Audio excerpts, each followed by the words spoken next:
bem-vindos ao Love the Problem, o podcast oficial da K21 e agora também Nowhere, onde trazemos novidades, dicas e tudo de mais relevante no universo corporativo, com carinho, toda semana para você.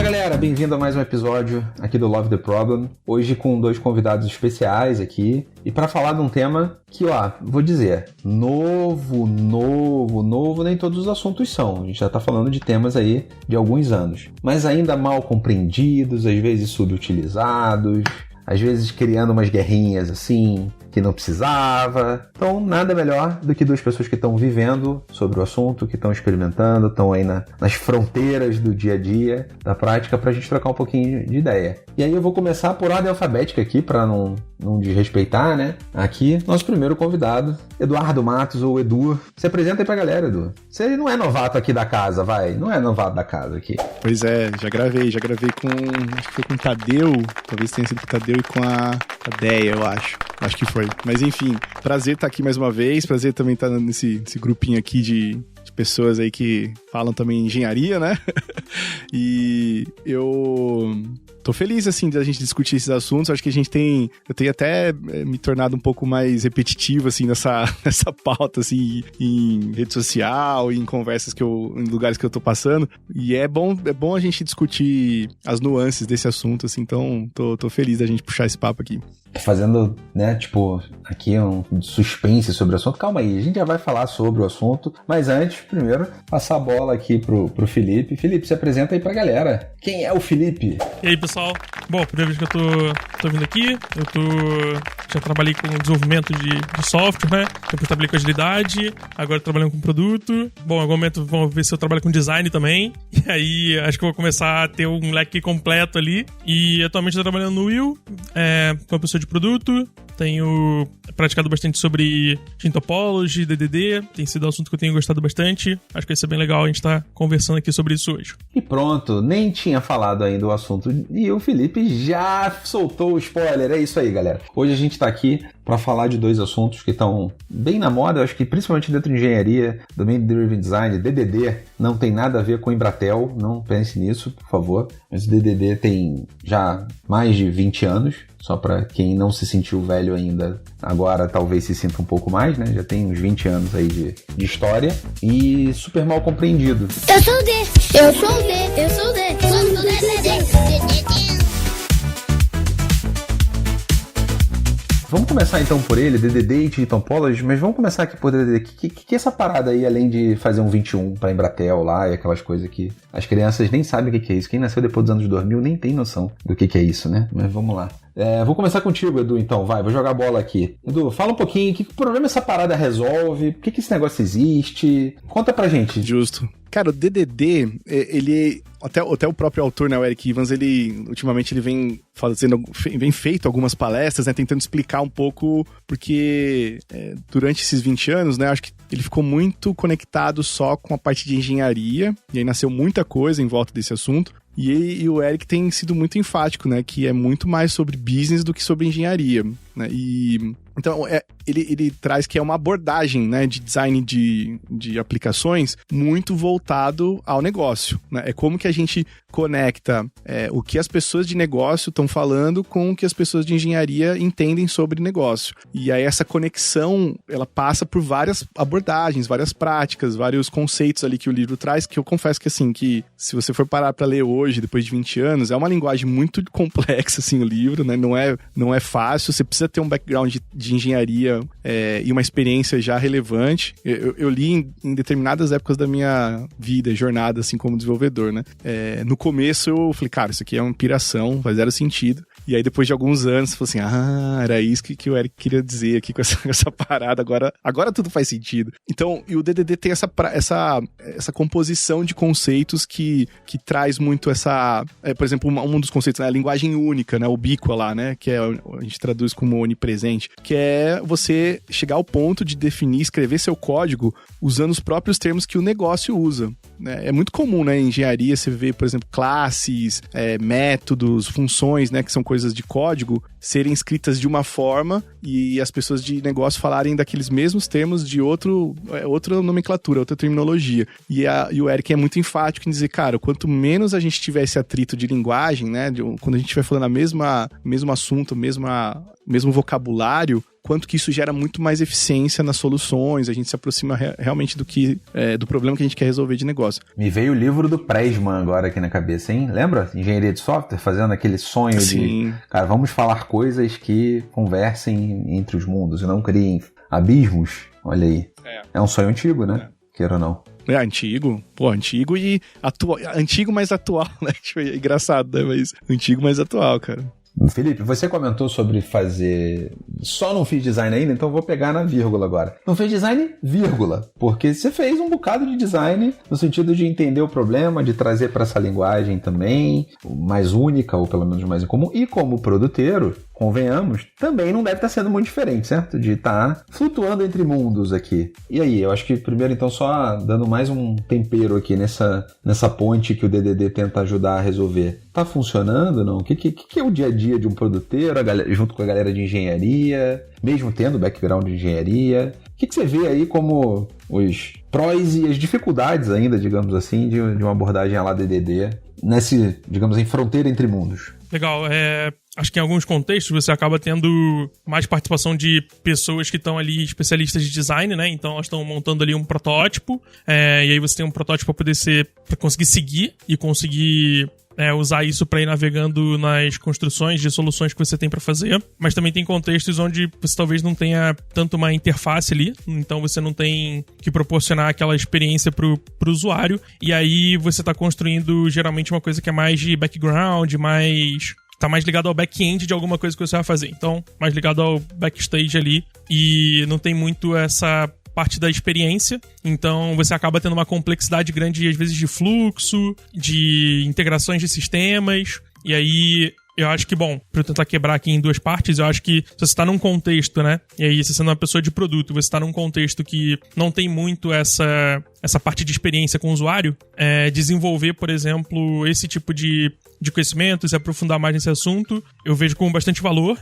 Acho que você consegue utilizar para poder conseguir compreender, e aí eu acho que, por natureza, né, acho que várias pessoas de produto e de negócio, às vezes até de design, não tem tanto contato, assim, com o desenvolvimento de software em si, então nunca exerceu ali o papel exatamente no dia a dia, e aí tá bem distante, assim, de como que isso acontece. E aí você conseguir navegar melhor num contexto onde as coisas são mais de back-end, assim, não tem tanta tela, não tem tanta interface, você conseguir compreender como é que esse sistema está se comportando, como que as regras vão ser aplicadas dentro desse sistema, facilita bastante, e aí o que eu tenho tentado é usar bastante DDD nesse processo, para conseguir fazer um mapeamento ali de como que esse fluxo acontece, como que esse software vai se comportar, onde que cada regra está se encaixando ali nesse período, nesse fluxo, nessa solução que a gente está construindo. Se você trabalha com uma coisa que é mais de front-end ali, mais de interface, aí eu acho que você tem outras formas também de fazer esse mapeamento. A abstração às vezes já tá mais fácil, né? Dado que tá ali Perfeito. Na tela, tá ali bonitinho e tal. E vocês dois estão dentro do mercado financeiro, né? Vamos só pegar aqui esse gancho.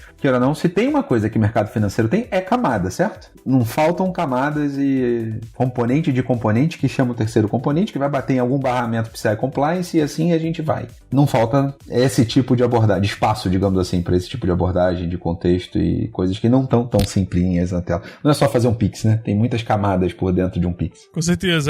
Atualmente eu tô na área de finance aqui do banco, então você imagina, né? Não tem nada a ver com o que o usuário tá usando ali no aplicativo, e aí tem muito pouco essa construção de tela, por exemplo. Eu queria, assim, 2 ou 3 coisas que... Talvez trazer para os dois aqui, quem quiser. Mas 2 ou 3 coisas, assim, então, sobre DDD que... Uau, cara, estão em volta e que estão te trazendo no dia a dia e benefícios que vocês pegaram. Mas também, por que não? Vamos ficar falando só do bom? Vamos falar das tretas também, né? 2 ou 3 coisas que a gente pega e... Pô, tá velho, mas o problema é o seguinte. Isso aqui, se escorregar, você cai aqui também. Então, um pouquinho isso, assim. Passear um pouquinho sobre as belezas e as agruras que a gente esbarra no dia a dia. Pode ser? Eu topo, hein? Eu vou estrear então aqui. Coisas que eu vejo que tem me ajudado muito, assim, no dia a dia. E tem uma parte que eu acho que dá pra gente discutir aqui, que existe o DDD voltado muito para soluções de arquitetura no geral. Então, muita gente de engenharia usa o DDD para estruturar melhor as aplicações, usa as abordagens de agregação de domínios, bounded context, domínios compartilhados, modelos que vão transicionando ali entre modelos de dados, né, que vão transicionando entre várias áreas. Enfim, tem algumas abordagens que eu acho que fazem sentido, mas eu tenho ido muito mais para um caminho do DDD estratégico, que a galera fala, assim, né? Tipo, que até o próprio Eric Evans comenta lá no livro, e outros autores também que usaram o DDD como base para discussão de software e negócio. O que eu tenho explorado mais, assim, ultimamente? Como que a composição dos times, né, de software, assim, de produto no geral, acaba sendo desenhada em torno das soluções de software, e aí pegando a lei de Conway aqui, né, emprestada, mas por falta de uma pobre modelagem de domínio. E aí o que tem me ajudado muito ao fazer esse mapeamento de domínios, eu consigo descobrir potencial eficiência, assim, de agregar algumas informações e diminuir um pouco o overhead dessas dependências entre áreas, sabe? Então tem me ajudado a dar mais clareza sobre a estrutura organizacional atual, né, o raio-x, e como que eu consigo desenhar um próximo passo, assim, de gerar eficiência mesmo para dentro da empresa, sabe? Então essa é uma das coisas que eu mais tenho investido energia, que tem mais me dado retorno, assim, na hora de fazer diagnóstico, fazer mapeamento, de olhar estruturas e mapear melhorias, assim, sabe, organizacionais, né? No mínimo, eu poderia dizer, então, que a gente tá garantindo que a gente tá todo mundo olhando pra mesma coisa?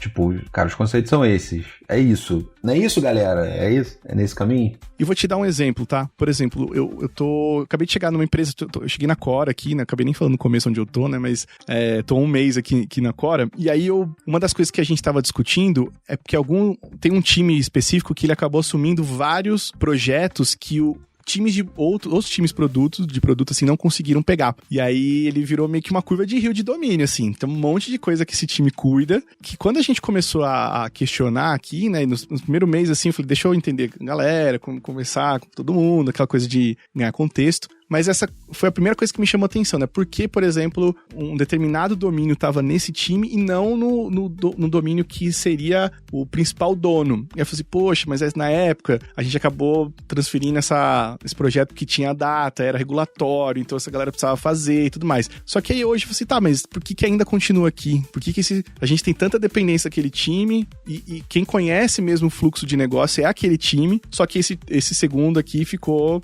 meio que assumindo a responsabilidade de um serviço, de uma arquitetura que não tem profundidade de negócio. Então fica difícil, nas conversas que a gente estava fazendo, de priorização, a galera tá assim, não, mas eu vou implementar essa coisa aqui, só que tem que ver se no fluxo não tem alguma regra que vai gerar fricção para o usuário daquela funcionalidade. Falei, tá, mas quem pode decidir ou quem pode ter mais visão de que isso gera ou não fricção é aquele time de origem, que sabe daquele domínio, que tá dentro daquele contexto. Então, já nesse primeiro momento, eu consigo usar, né, a abordagem de DDD para começar a dar mais contorno e responsabilidade para cada time. Então, é um exemplo mais recente, assim, do que eu usei, assim, sabe? Nem que seja para mostrar que, cara, rolou uma adoção aqui e, né, tipo, não é necessariamente a melhor solução. Muito bom, muito bom. Exato. Muito bom. Felipe, quer trazer algum? Bom, eu tenho o primeiro, acho que talvez o principal, assim, que eu mais acabo sentindo é esse, de fato, de você conseguir enxergar os domínios e conseguir ter eles melhor ali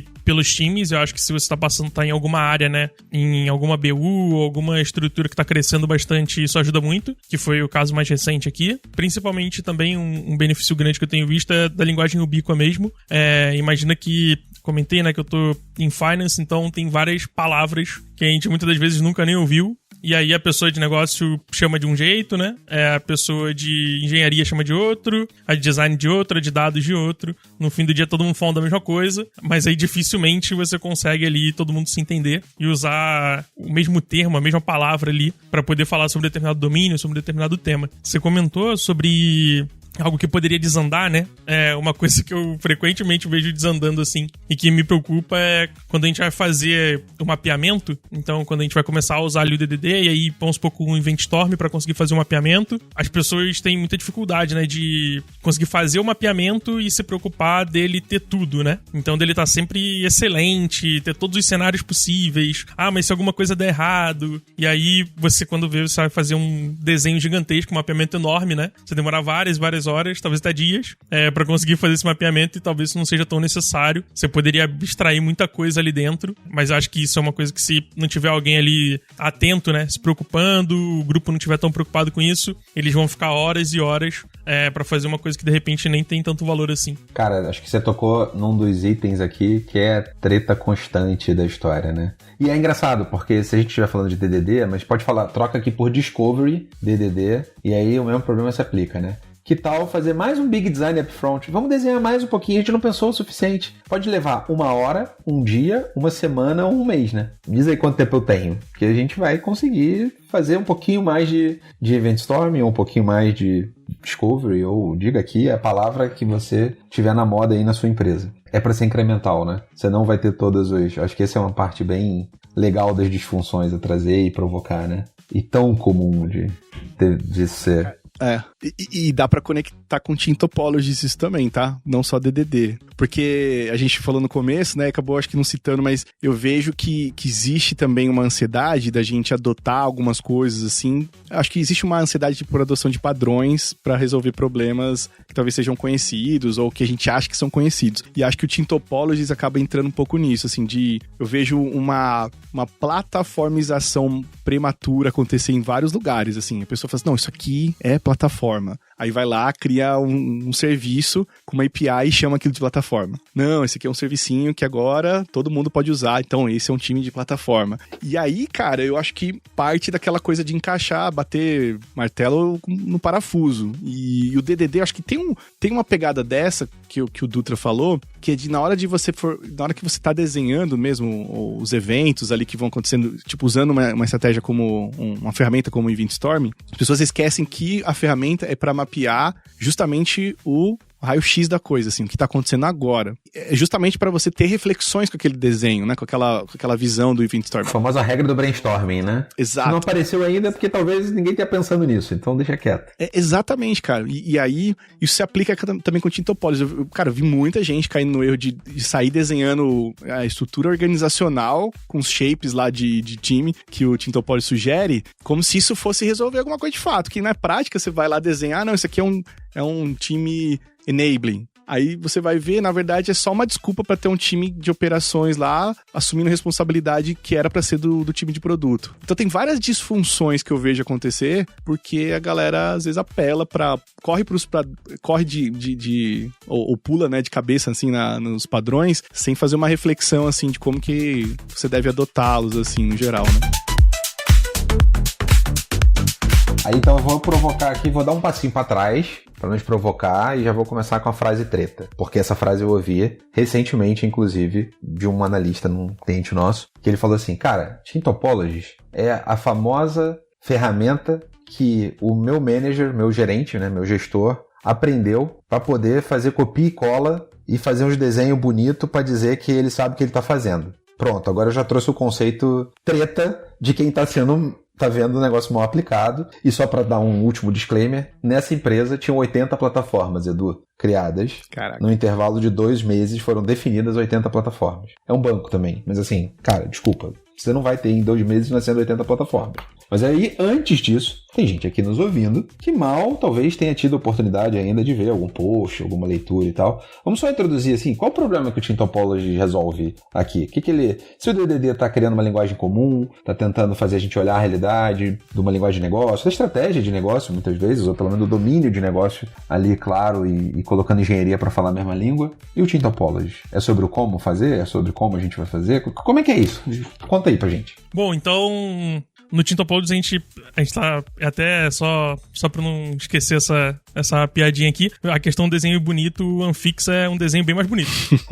O resultado do Team Topologies fica feio a beça. Geralmente ali o desenho Das vezes que eu tentei... Perde a conta não, que se eu ir pedir ferramenta ou leitura nova, já tá em 3, hein, galera? Você que tá ouvindo aí, ó, já tá em pelo menos 3. O desenho final não fica tão legal.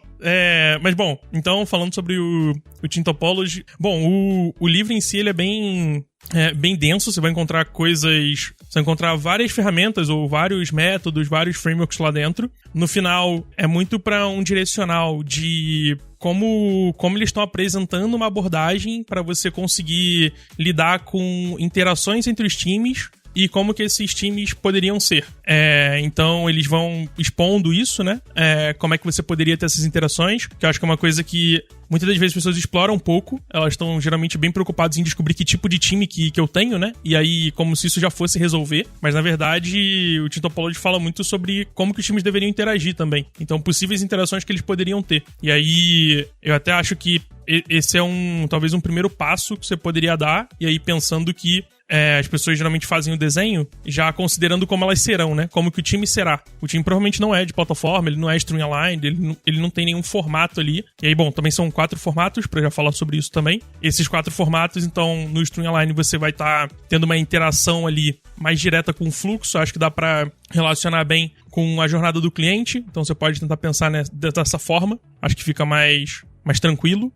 Você tem um time que ele é um enabling, então ele vai estar cruzando ali times que fazem esse fluxo de valor direto, então ele vai estar habilitando ali coisas, e aí essas coisas elas podem ser diversas aqui, então é uma outra característica de time. Existe um time que seria o time de plataforma, que é o que a gente acabou de falar, então ele vai estar suportando ali outros times, ele vai ter interações com eles, né? E você tem um time de complicated, que é um time que você vai estar tendo domínios que ele não estariam diretamente no time que está alinhado ao fluxo, entregando diretamente ali valor pro, provavelmente, seu cliente ali na ponta.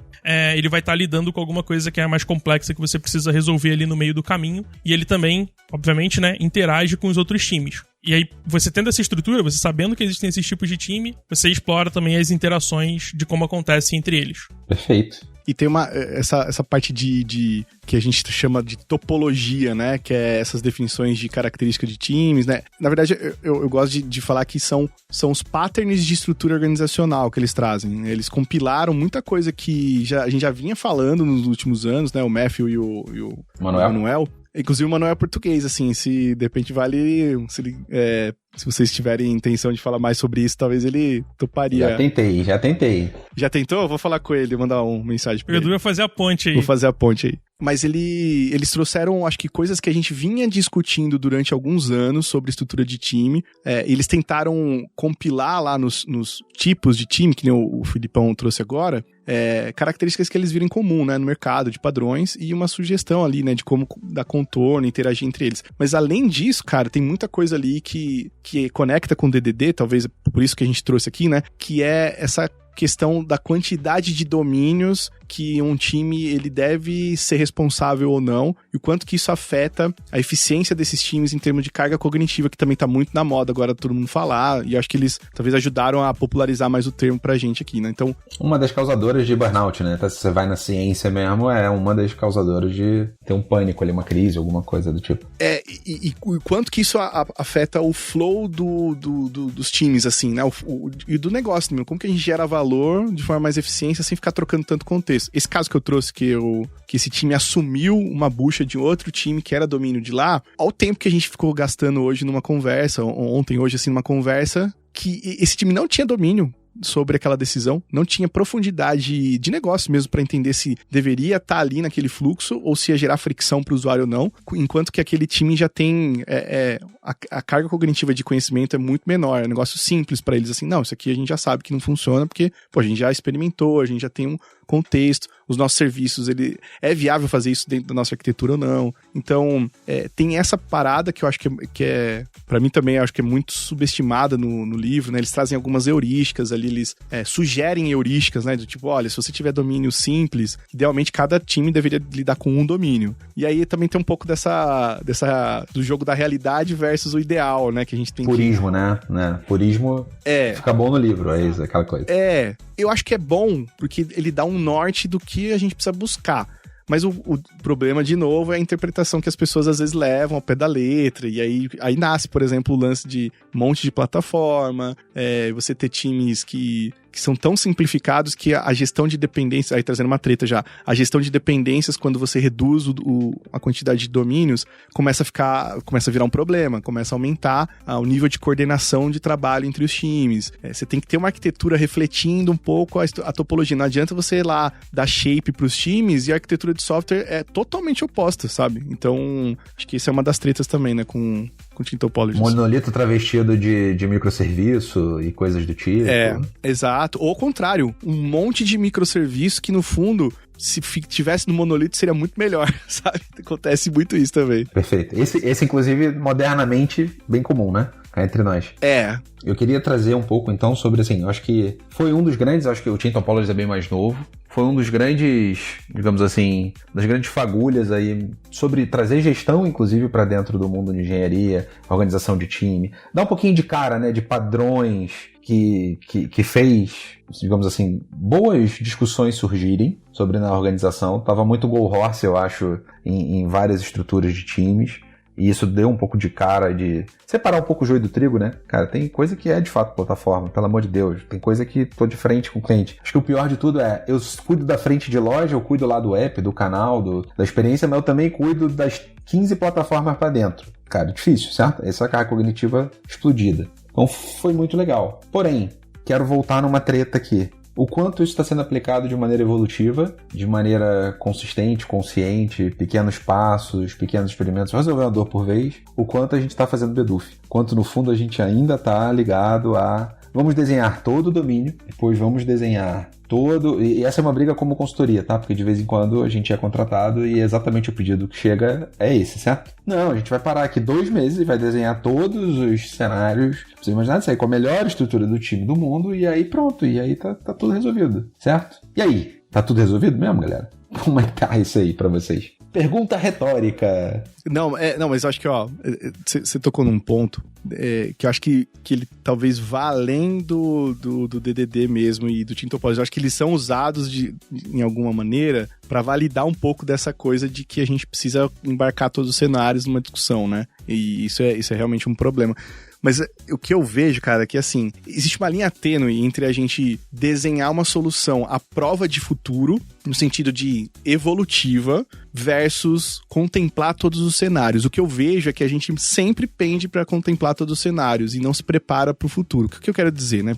Quando a gente está construindo os domínios e fazendo o Event Storm, ali a gente percebe que algumas coisas, se a gente não desenhar a arquitetura pensando no futuro, a gente vai criar um autoacoplamento do negócio com aquele software, né? Então, isso para mim não é sobre Bdoof, mas é sobre entender que aquilo pode evoluir para um próximo passo sem desenhar todos os cenários. Mas a confusão acontece aí pra mim, que a galera, quando fala de ser evolutiva, não pensa nesse aspecto, pensa realmente em cobrir todos os corner cases, o single point of failure que a gente fala, onde vai acontecer problema, a gente tem que estar mapeando aqui, e não é sobre isso pra mim, sabe? Na hora que eu tô desenhando uma arquitetura, eu preciso desenhar meus módulos à prova de uma extração, isso um dia pode sair daqui, não posso criar uma dependência aqui e acoplar esse software aqui dentro do que eu tô construindo. Só que isso requer também experiência, você precisa ter vivência com software. Então acho que passa por um monte de pontos de atenção quando você está desenhando. E aí o DDD, se você vem com uma abordagem de, por exemplo, Event Storm mesmo, num público, assim, né, num grupo que tá ali discutindo, que não tem vivência o suficiente para ter essa maturidade de não ir para um caminho do Bdoof, mas pensar no evolutivo, isso é uma bomba relógio, assim, você cria um monte de microserviço ali só por ego mesmo, assim, não, é bonito, olha que legal os nossos serviços, a gente cuida de 59 serviços aqui, e aí você vai ver um monte de funçãozinha espalhada que deveria estar dentro de um módulo unificado, um domínio ali. Então, eu acho que existe isso sim, cara, existe esse desejo, assim, de Bdoof que precisa ser separado do que é evolutivo, né? Dica de quem tá usando aqui, gente, no dia a dia. Você aprendeu, você leu sobre... Pelo amor de Deus, não faz... Quem é de engenharia e que está ouvindo a gente, provavelmente leu sobre design patterns em algum momento da sua vida. E aí, não podia haver uma iteração de uma árvore qualquer que queria usar um visitor. Por exemplo, eu queria criar uma fábrica para fazer os seus componentes. Não, cuidado, usa um pouquinho de bom senso. Eu sei que a ferramenta é nova, eu sei que no livro tá legal, eu sei que na palestra do Edu, por exemplo, lá nesse GRI, vocês ouviram ele falando sobre isso, você quer usar... eu entendi isso tudo. Mas cuidado, esse troço vai correr atrás de você e vai picar tua bunda, certo? Então, cuidado aí com a dica de use com moderação, faz 80-20, busca aí um meio do caminho. Então já... E Felipe, quero te trazer aqui uma pergunta. Carga cognitiva, eu vou voltar no assunto carga cognitiva aqui. Como é que é isso no dia a dia, principalmente num cenário bancário, vou voltar aqui, financeiro, sempre um cenário difícil, cenário com muitos módulos e compliances e afins que são chatos. Eu ouço muito falar que não dá. Tipo assim, cara, desculpa, mas a carga cognitiva vai ser alta porque é o do nosso business ser alto. Como é que é isso? Assim, dá para simplificar sem cair nos 80 componentes ou plataformas que a gente falou agora, certo? Como é que é isso? Como é que você tem vivido e provocado a galera? Somente numa função de produto, né? Que você tem hoje, que é exatamente estar nesse meio dos mundos aqui de negócio, tecnologia.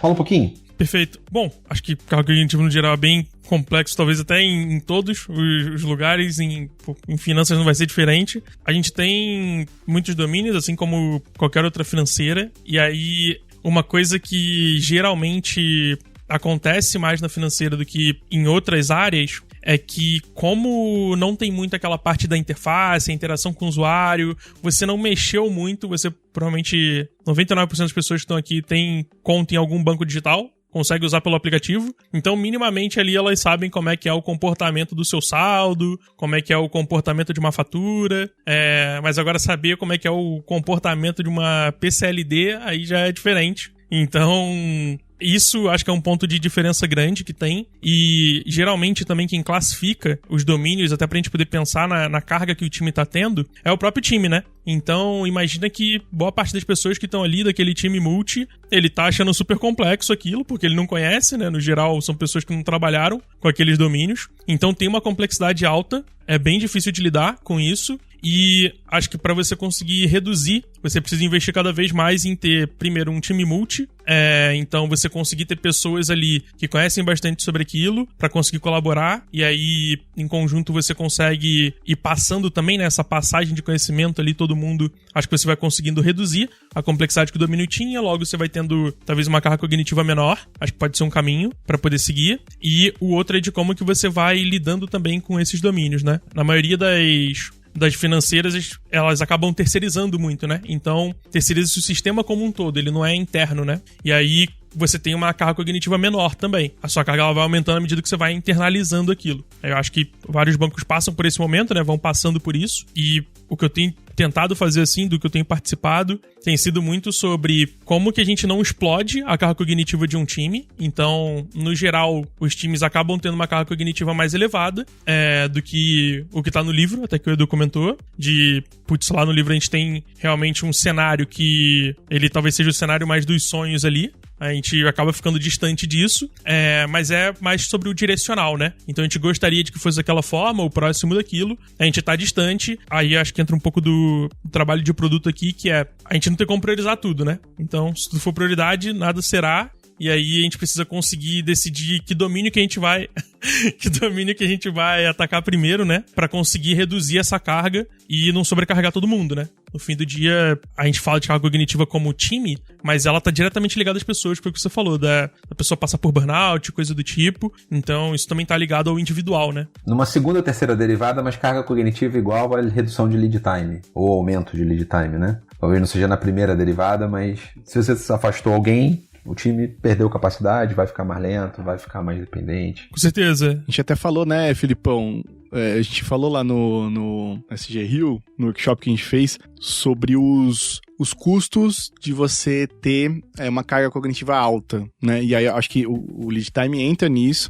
entra também o quanto que essa troca de contexto de negócio, né, entre domínios muito diferentes, gera também no time. Primeiro, você perde profundidade, as pessoas têm conhecimento raso, o software começa a não atender, a gente começa a falar coisas diferentes. Eu acho que o acúmulo também de coisas, né, de assuntos, gera possibilidade de aumento de incidentes, reduz o nosso mean time to recover, né, o tempo que a gente, quando tem algum incidente, quanto tempo demora para eu voltar as aplicações funcionando, porque, pensa, né, se você não tem domínio suficiente de profundidade, você vai demorar para descobrir o problema. Então, aquele problema tá lá estourando, então demora, né, então tem uma série de problemas que eu acho que uma carga cognitiva muito alta vai gerar mesmo dentro dos times, né.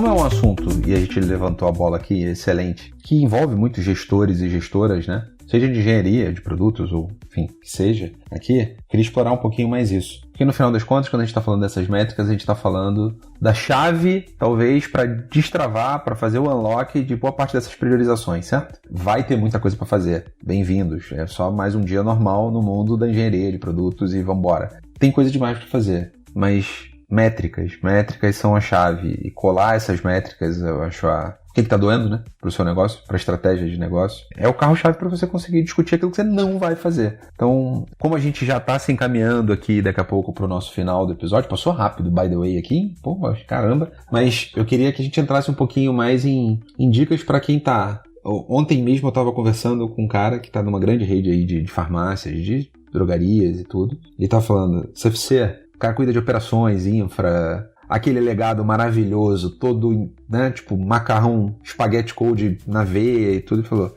bicho, eu não durmo mais, 14 horas, 16 horas por dia, o bicho tá pegando e tudo é prioridade. Tá ali naquela posição de primeira liderança, coordenador, engenharia e tudo. Disponibilidade é uma delas, né, o mean time to recover aqui, cara, é varejo. Varejo você tirou do ar, não tá vendendo, e assim vai. Queria que a gente explorasse um pouquinho aqui dicas de gestão mesmo, para gestores, para gestoras, de como desarmar umas bombas tipo essa que ele está vivendo e como é que a gente pode, no final, né, trazer da trincheira aqui algumas dicas. Boa.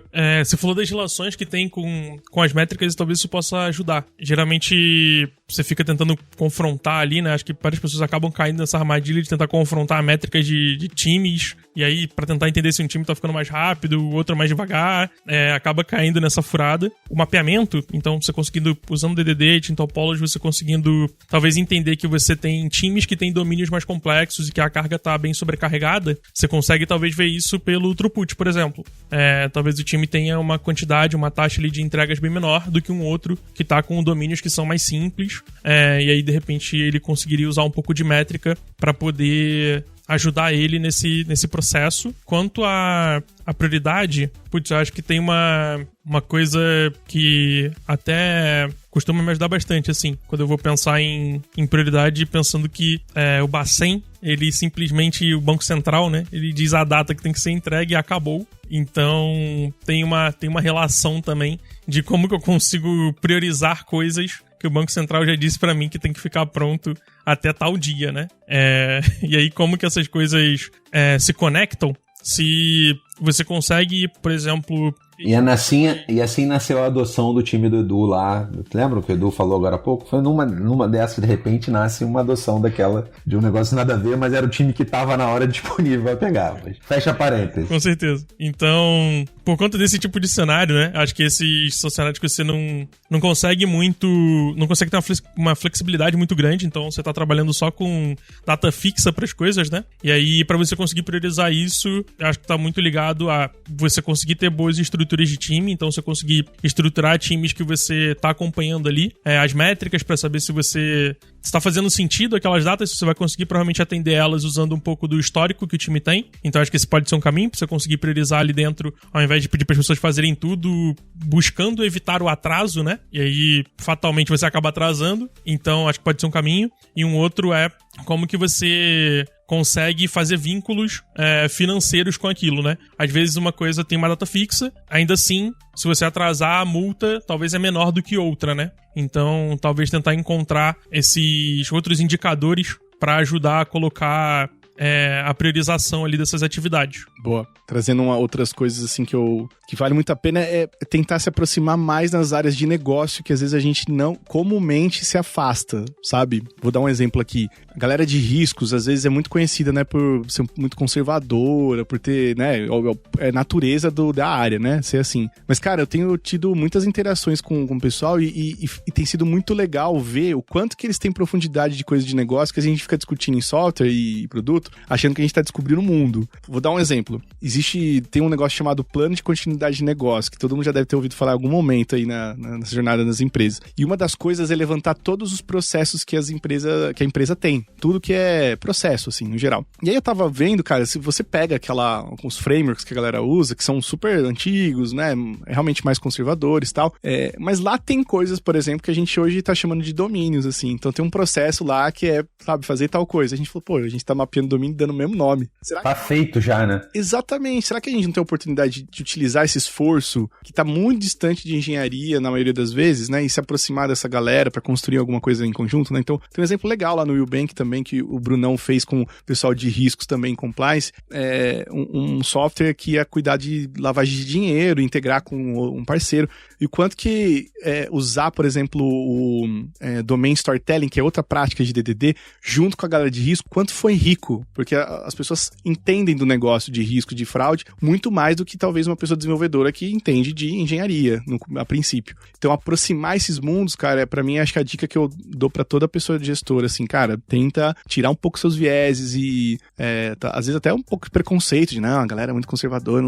Cara, traz pra conversa, traz usando essas formas de colaboração na hora de desenhar software que você vai se surpreender, assim, acho que é uma dica que eu deixo. E a outra também é apostar em experimentar estruturas de times um pouco mais, que fujam um pouco mais dessa ortodoxia que a gente às vezes tem, sabe, na hora de conversar sobre times, né? A gente veio de um histórico de modelo Spotify, Squad, Tribo, talvez a gente tenha modelos de organização que a gente consiga testar e experimentar, que consiga usar melhor a eficiência nossa, assim, né, de pessoas, dos domínios e conhecimento. Então eu tenho também tirado um pouco das minhas crenças, assim, sobre determinadas coisas de estrutura de time, que a gente se apega, né, algumas coisas e fala assim, não, isso aqui é o jeito que funciona, bora aplicar. Mas às vezes a gente fica gerando uma ineficiência só por não testar e experimentar alguns modelos diferentes, sabe? Então, uma dica que eu dou é tentar, você, pessoa gestora, né, tenta analisar um pouco melhor, assim, será que essa estrutura que eu tô desenhando,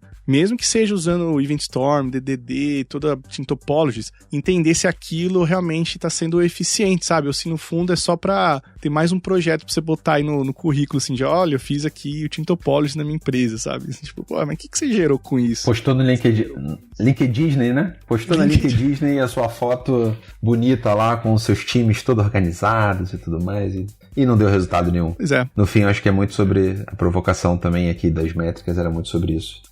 Aonde mora o resultado, aonde mora, inclusive, aonde o calo está apertando, né? Está num cenário ainda de juros altos, ainda num cenário de muita empresa que não é uma opção buscar investidor. Essa fonte secou e tem que dar resultado e no mínimo tem que empatar, né? No mínimo tem que estar dando 0-0. E acabou essa história de ter um squad para cada coisa nova e tá tudo bem, bota mais time, bota mais gente. Acho que esse cenário trouxe um pouquinho de racionalidade ao mesmo tempo e explodiu o contexto na cabeça de muita gente, porque se desfez, né? Boa parte do cenário. Acho que é bem se eu posso deixar também uma mensagem aqui para as pessoas gestoras que estão ouvindo a gente, cuidado, porque nesse momento de cortar custo, muitas vezes a gente está falando de corte de pessoas, e aí tem umas mexidas em time, umas coisas que, cara, sai do 8 para 80, certo? Muito cuidado com o lance da carga cognitiva de novo, com só um desenho bonitinho porque vai parecer mais barato, tem isso. Agora tem muito streamline nascendo. Não, vamos fazer uns streamlines aqui e bota os componentes lá dentro, tá tudo bem, então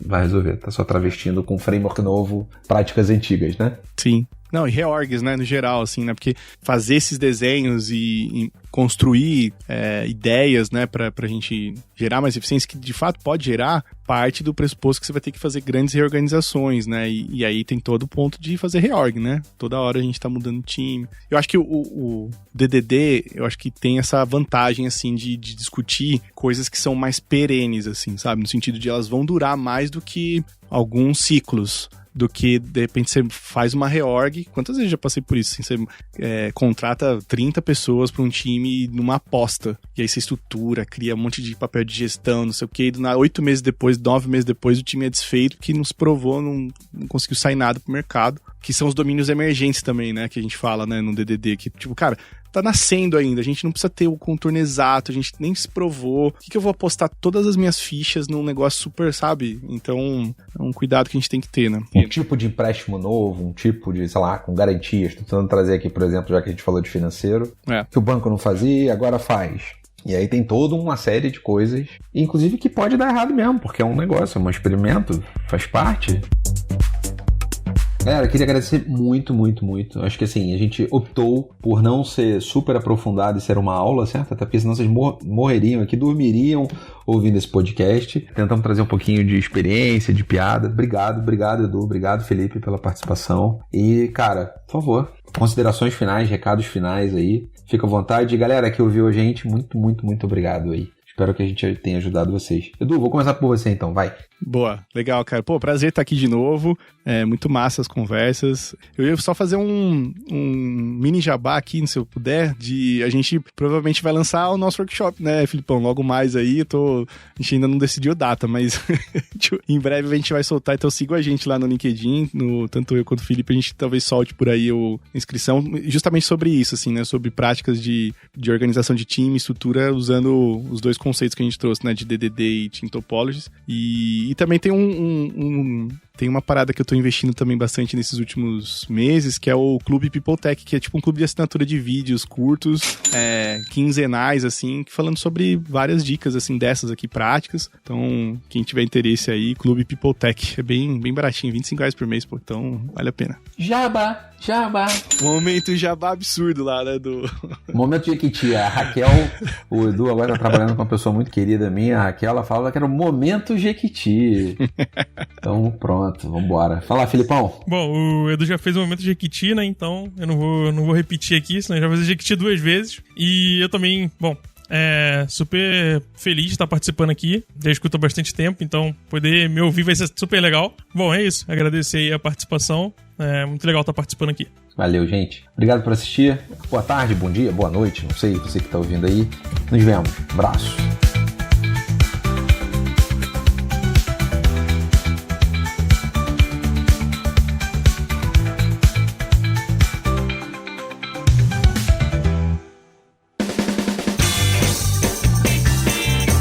Este foi mais um episódio do Love the Problem, o podcast oficial da K21 e da Nowhere. Se você curtiu, compartilhe. Inscreva-se no seu agregador de podcast favoritos e espalhe conhecimento por aí. Procure por Love the Problem nas redes sociais e deixe seu comentário ou sugestões. Até o próximo!